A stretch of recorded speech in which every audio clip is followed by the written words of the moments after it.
fait mal?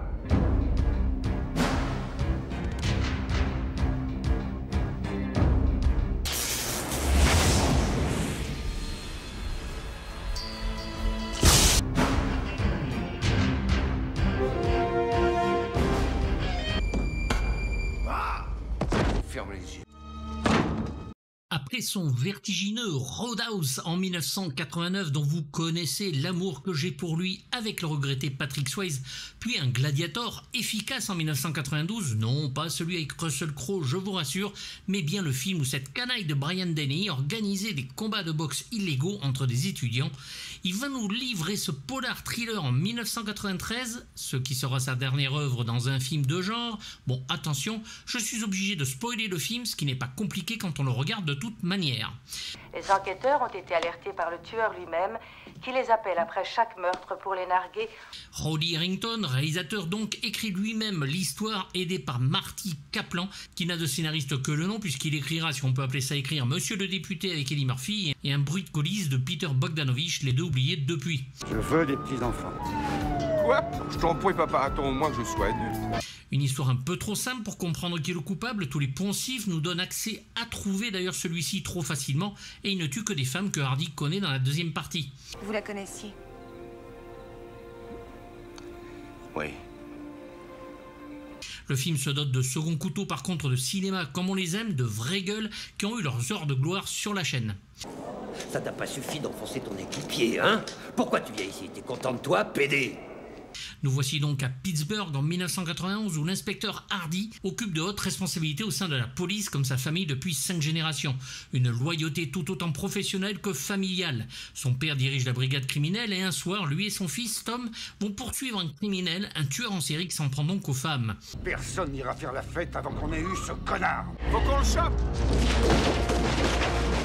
Cette chasse à l'homme va causer la mort du père de Tom et le suspect arrêté ne semble pas être le coupable aux yeux de Tom et pire, pour lui le tueur ferait partie de la police de sa ville. Parfait, dégagez! Vous déconnez ou quoi? Il s'appelle Kessler. Suite aux accusations qu'il donne, il sera relégué à la brigade fluviale, partie ingrate de la police pour beaucoup, et 2 ans plus tard, une nouvelle série de meurtres va ravager la ville, et pour Tom, point de doute, c'est le même tueur, et ce dernier va jouer au chat et à la souris en lui laissant des indices sur les lieux du crime, l'incriminant même. Tom Hardy, Où est votre plongeur? il est tombé à l'eau. Si l'on peut reprocher quelque chose au film, c'est déjà son titre français, peu inspiré, histoire de faire venir en salle les fans de John McClane avec le piège dedans. C'est idiot, mais bon, passons. En plein cœur, dans la flotte depuis 48 heures. Non, moins de 24 heures. Le tournage va commencer en juin 92 à Pittsburgh, que le réalisateur va choisir étant sa ville natale. 70 jours de tournage, donc presque la moitié sur l'eau, avec des scènes nautiques peu vues au cinéma qui seront tournées sur les 3 rivières de la ville. Hardy, derrière vous! Il faudra pour filmer le tout une armada de bateaux, vous vous en doutez, en tout genre, comme des barges, des vedettes rapides, des canots et pour le tout des pontons bien sûr pour tout stocker. Un beau passage mettra même en scène un remorqueur traînant derrière lui de grosses barges remplies de charbon, le tout aussi long qu'un terrain de football mais tellement peu maniable que pour le faire revenir à un point précis, il ne fallait pas moins de 30 minutes rien que pour le faire tourner.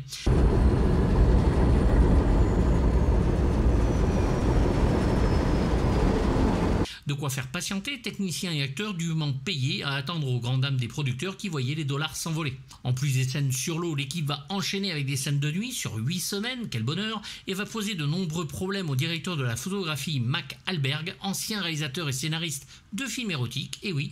Dernier avertissement, police de Pittsburgh, rangez-vous sur le bas-côté, coupez le moteur! Et dont nous verrons la photo sur le réanimateur et le From Beyond de Stuart Gordon, le House de Steve Miner, le mâle mutant aquatique en liberté de Seamus Cunningham dont j'avais parlé, Innocent Blood et l'infâme flic de Beverly Hills 3 de John Landis.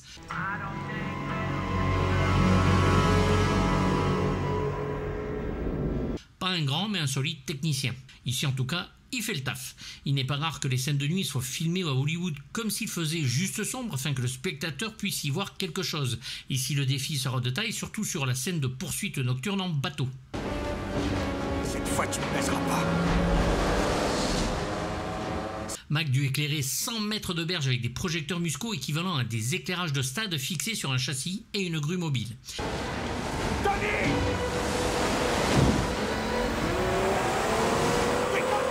Beaucoup de passages de cette scène furent aussi tournés par la seconde équipe, sans les acteurs, pour les scènes de point de vue lointain, sous la direction du chef cascadeur Mickey Gilbert, qui travailla sur le Golden Child de Michael Ritchie ou le Dernier des Mohicans de Michael Mann.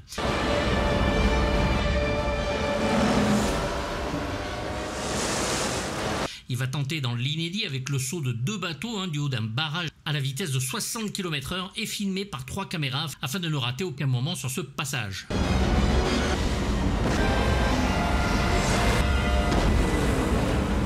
En ouverture du film, nous avons droit à une belle poursuite en bagnole, spectaculaire et un hommage évident, sans en avoir les mêmes atouts, au Bullitt de Peter Yates.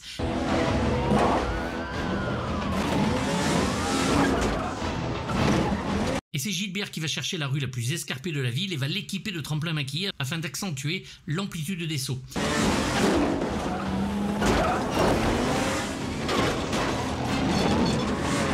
Il utilisera un storyboard électronique mis au point par Sony afin que cette poursuite en voiture soit un mouvement sur ordinateur, certes de façon sommaire, plutôt que les classiques bouts de papier sur un mur.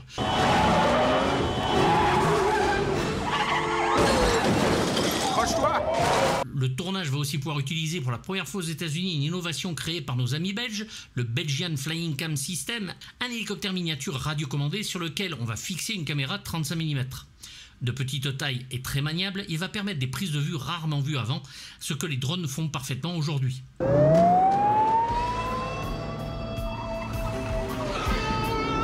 Un des plus beaux plans du film avec cet appareil part d'un gros plan d'un gyrophare sur la voiture de notre héros en pleine course-poursuite et va s'élever pour nous montrer le panorama de la ville tout entière et ce sans interruption. Mais dans le film c'est trop furtif puisqu'au final c'est coupé dans le film.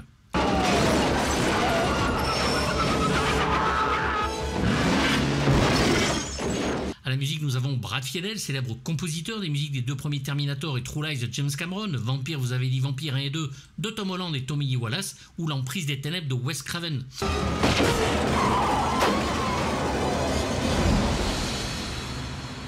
Comme souvent, malheureusement, soit la musique ne sort pas ou il y a très peu de morceaux. Ici, elle ne sort carrément pas sur aucun support, malgré le fait qu'elle soit orchestrale et très typée fin des 80s avec la grande Shirley Walker pour conduire l'orchestre ainsi que l'orchestré aux côtés de Brad.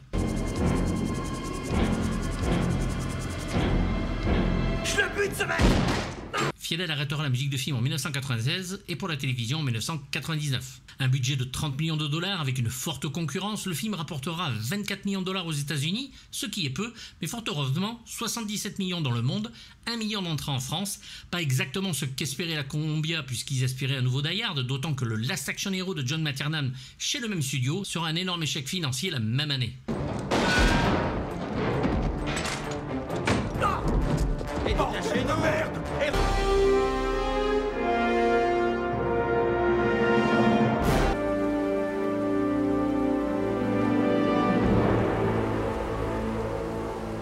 Alors comme je vais parler des personnages, c'est ici que ça va spoiler à mort, puisque obligatoirement je vais parler du tueur. Où est la fille d'aller? J'ai reçu ton message, c'est tout ce que je sais. Mon message? Il est vrai qu'en policier, détective ou homme d'action, Bruce Willis ne chôme pas dans les années 90 et le rôle de Tom Hardy dans ce film est clairement pour lui.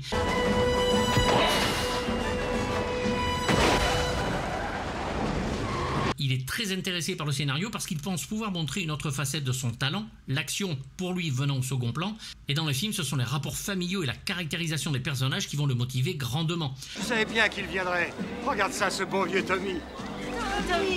Oh, tu es magnifique, Marianne. Le tueur va tout faire pour que ce soit Hardy qui soit considéré comme le tueur, ce qui malheureusement pour le spectateur nous semble bien impossible et nous empêche de pouvoir y penser même un seul instant. Tu la connaissais aussi? Une copine de fac. Quelle coïncidence, hein? Le ton de l'histoire est donné et ce cher Bruce va être confronté à un dilemme entre choisir sa famille ou se focaliser sur son serment de policier. Loyauté et honneur, qui d'autre que Willis pouvait se retrouver dans cette situation de choix où il est toujours doublé par le grand Patrick Poivet. Ça c'est normal, j'ai toujours pris modèle sur toi. Mais non, tu tiens de ta mère, qui tient de sa famille. Faut laisser maman en dehors de ça? Il sort juste du Dernier Samaritain de Tony Scott et de La mort vous va si bien de Robert Zemeckis et après ce film va enchaîner sur le Pulp Fiction de Quentin Tarantino.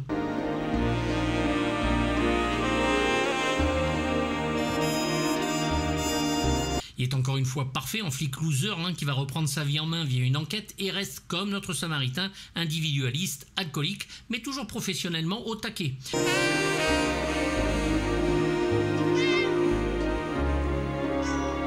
Il va bien sûr tomber amoureux de sa jeune collègue et va coucher avec elle sous l'œil du tueur. Il a accusé son ex-partenaire de violence qui va le conduire au suicide et sera donc détesté de beaucoup dans les commissariats. Je t'en prie, descends. Descends. Ce qui le plonge dans l'alcool et vit tout seul avec son chat sur un bateau. Bonjour, heureuse de vous connaître. Oui, moi aussi. Le lieutenant Joe Chrisman ou Emily Harper va donc devenir la collègue à la brigade fluviale pour le fringant Bruce Willis, qui va voir en elle une amie sincère qui croit en lui et finira avec lui.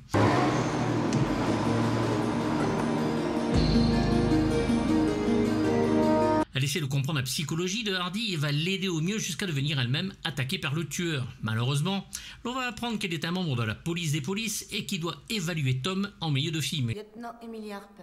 Lieutenant Harper, vous êtes bien membre de la police des polices de Pennsylvanie, n'est-ce pas? Une traîtrise qu'il va lui pardonner puisqu'elle ne le charge pas comme prévu, bien au contraire, elle le défend. Elle va rentrer dans son appartement et se faire kidnapper par le tueur.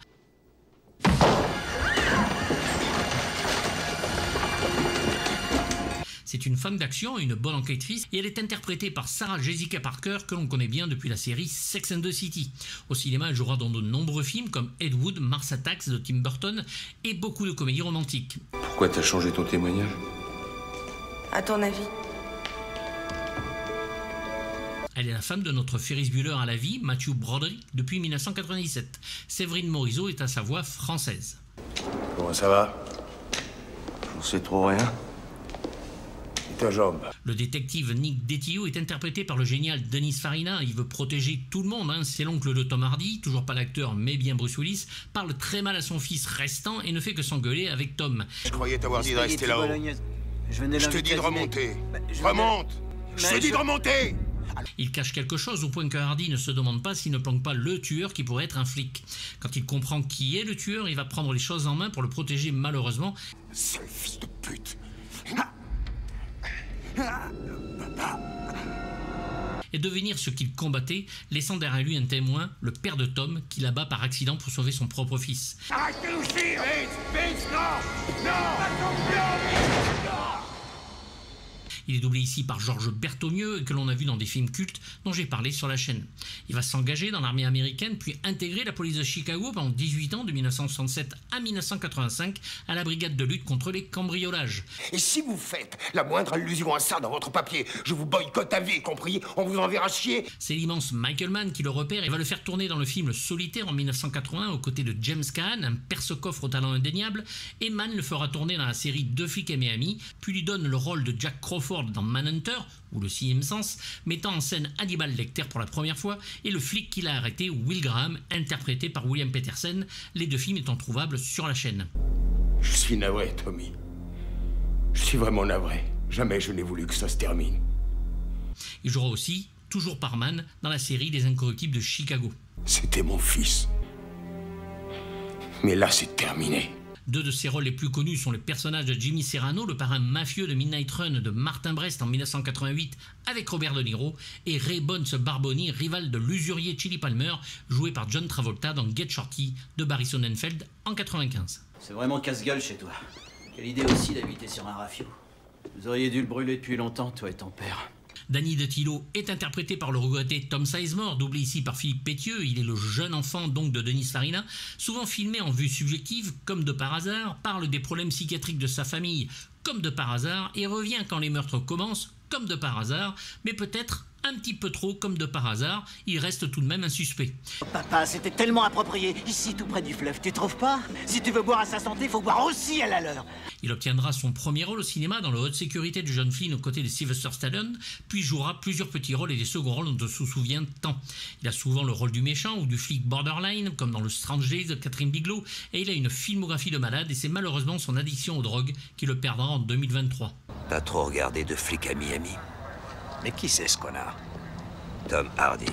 Le détective Eddie Heller, con comme un balai, est très bien joué comme d'habitude dans ce genre de rôle par Brian James, doublé par Daniel Gall, que l'on adore. Il ne fait que gueuler tout le film et s'engueuler avec Tom avec des mots à faire rougir un poilu, et c'est un très mauvais enquêteur. Hé, Tommy, Tu veux lui en remettre un petit coup avant qu'on l'emmène? C'est toi qui devrais aller te faire mettre. Sa carrière oscille entre série Z, B ou A, lui aussi souvent en second couteau, et ses rôles les plus connus sont celui de Léon bien sûr dans le Blade Runner de Ridley Scott, l'inspecteur Ben Keough dans la série 48 heures de Walter Hill en 1982 et sa suite, et l'homme de main requin dans Tango et Cash d'Andrei Konchalovsky et Albert Magnoli en 89, ces deux derniers étant sur la chaîne aussi. Dis donc, tu sais que t'as l'air naze? Tu t'es remis à picoler ou quoi? Tony Sacco est joué par Timothy Busfield, membre de la brigade fluviale, en pariant avec ses collègues sur la non-réussite d'Hardy. C'est son collègue, mais qui sera traité comme il se doit au début, un connard classique qui va tomber à l'eau par 2 fois. Dégage! Je vois pas pourquoi je dégagerais, même pas en rêve! On a vu l'acteur dans Les Experts de Phil Alden Robinson et jouera dans la série À la Maison Blanche de Aaron Sorkin. Surpris? Donc comme je vous le disais, spoiler alerte, là on y est, le détective Jimmy DeTio, le grand-fils de Denis Farina, est interprété par Robert Pastorelli, doublé par José Lucchini. Oh oui, je te tiens. Je te tiens même par les couilles, admets-le. Il est accusé par Hardy de violence policière en début de film, ce qui lui vaut d'être détesté par ses collègues, et devant aller en prison, il va sauter d'un pont et se suicider, sa carrière étant finie.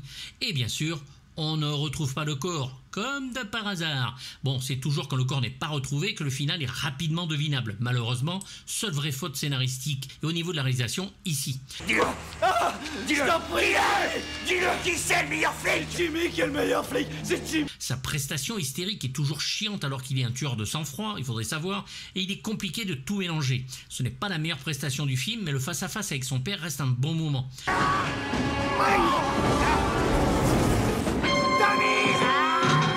Depuis, il nous fait quand même le coup de la triple mort, train, noyade, puis électricité et renoyade.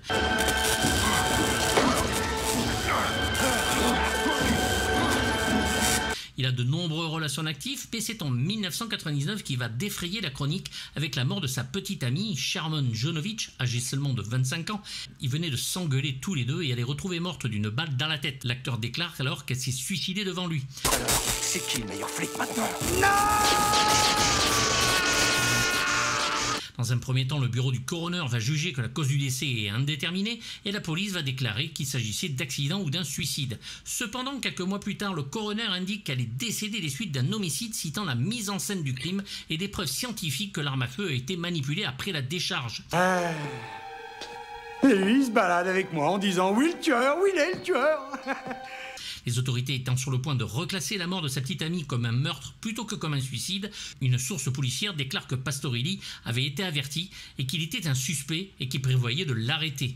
Il va mourir le 8 mars 2004 d'une overdose de stupéfiants à la morphine. J'aurais vraiment l'air d'un con, Oswald. Non, mais j'ai pas imaginé la possibilité que tu sois réellement un con. John Mahoney est le capitaine Vincent Hardy, père de Tom, qui perdra la vie donc en poursuivant avec son fils le tueur de femmes. Il est en plus doublé par Claude Joseph, parfait comme d'habitude. Une scène bien filmée avec ce plan où, pleurant son père, un cadavre sort du coffre de la voiture au loin et dont la vérité sur sa mort restera une surprise à la fin. C'est pas possible. Papa! Un acteur vu dans de nombreux films, comme entre autres Dans la ligne de mire de Wolfgang Petersen, La maison russie de Fred Schepisi ou Le grand saut des frères Cohen. Il a avoué le meurtre d'un type qui pourrait bien être son complice. Il a plaidé la légitime défense. André Broger et Frank Morris, le district attorney, doublé par Bruno Dubernat, et qui essaye d'enfoncer Hardy lors d'un procès où la police des polices est témoin. Le sergent Hardy n'était pas hors de contrôle et dangereux. Connu pour son travail à la télévision, il remporte un Primetime Emmy Award du meilleur acteur dans une série télévisée dramatique en 98 pour son rôle de Frank Pemberton dans la très bonne série Homicide. De 2013 à 2021, il est à l'affiche de Brooklyn Nine-Nine dans le rôle du capitaine Ray Holt. Et au cinéma, il a joué dans Fréquence interdite de Grégory Oblit ou The Miss de Franck Darabont et il nous a malheureusement quittés depuis. Tommy, je suis heureux de te revoir. Bonsoir, oncle Fred. Et enfin, l'oncle de Tom, Fred, eh oui, est joué par le génial Tom Atkins, dont Vincent Davy fait sa voix française. En 1968, il décroche son premier rôle sur grand écran dans Le Détective de Gordon Douglas aux côtés de Frank Sinatra, puis c'est la rencontre avec John Carpenter sur Fog, New York 97, Halloween 3, Le sang du sorcier, dont les vidéos sont toutes sur la chaîne. J'ai aussi parlé de lui dans le Creepshow de George A. Romero, écrit par Stephen King, L'arme fatale de Richard Donner, et c'est un formidable acteur, mais qui ne joue que très peu ici.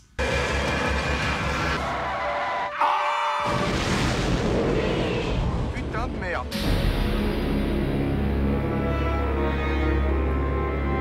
Il a fallu que tu baisses ta nouvelle équipière, hein? Hein, qui t'a baisé? Efficace donc, doté d'un savoir-faire que l'on ne peut renier, techniquement imparable pour un polar à l'américaine, mais malheureusement subissant les défauts d'un scénario ultra prévisible, surtout quand l'on connaît bien les acteurs qui jouent dedans. Il est dommage qu'après les événements du début et la vengeance du tueur 2 ans après, il n'est pas si difficile de deviner qui est qui. Des acteurs dont c'est un plaisir de les voir sur ce film, au milieu de scènes d'action bien torchées, et vraiment plutôt efficaces. Je suis vraiment qu'un sale connard, Tommy. Si tu veux me dérouiller, te gêne pas. Non. Il y manque une intention de vouloir faire plus, mieux que certains films tout aussi classiques, et restera une œuvre mineure, certes dans le monde du polar d'action, mais un film que l'on aime regarder de temps en temps, avec une équipe de techniciens solides pour un film qui ne l'est pas autant qu'un monument à la John McTiernan, mais un film sans prétention que l'on mate avec grand plaisir sur cette chaîne. Ça servira à rien, Eddie. D'un autre côté... Le montage est aux petits oignons et fera aussi un bon intérêt à ce film et reste en solide artisan qu'il est, l'orchestrateur du métrage. Un peu trop prévisible donc certes, les cons sont trop cons pour être le tueur, le film réserve son lot de scènes et de séquences bien shootées qui donnent un goût de « reviens-y ».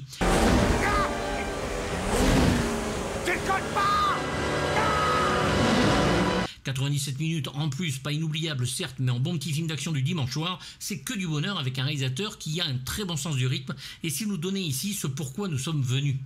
Pour moi c'est un bon 4,5 sur 6, j'aurais mis 5 s'il n'y a pas eu cette fin, pour un thriller d'action comme on les aime, sans prétention mais qui manque cruellement du film auquel on était en droit d'attendre avec Bruce Willis en tête d'affiche, surtout sur le final à l'écriture anémique. Des petits-enfants, papa.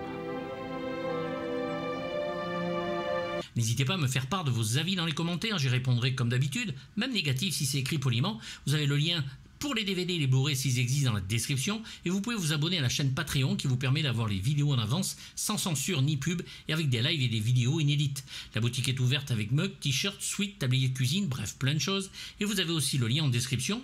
Pensez à vous abonner si vous en avez envie, c'est gratuit, ça fait plaisir, et mettez un pouce pour activer la petite cloche si vous voulez les notifications. A bientôt pour du lourd, bye bye.